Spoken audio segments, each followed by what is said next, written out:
ස්වර්ගයේ ආසනයෙහි පිටුපස තිබෙන්නා වූ දුක් විඳීමේ කුසලානෙහි අභිරහස. දෙවියන් වහන්සේ විසින් සෑම කෙතුණුවෙක්ට බොන්නට නියම කරන ලද කුසලානයක් ඇත. එයින් අපිට බොන්නටම ඕනෑය. සමහර විට වගකීමක් හා කාර්යභාරයක් විය හැකිය.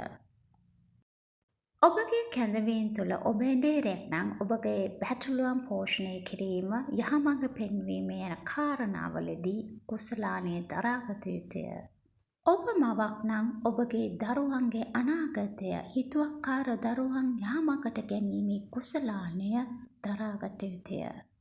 බිරිඳ හා ස්වාමිපුරුෂ අතරද එසේම කැපවීම හා වගකීම් එසේම ඒ ආකාරයෙන්ම සිදුවිය යුතුය.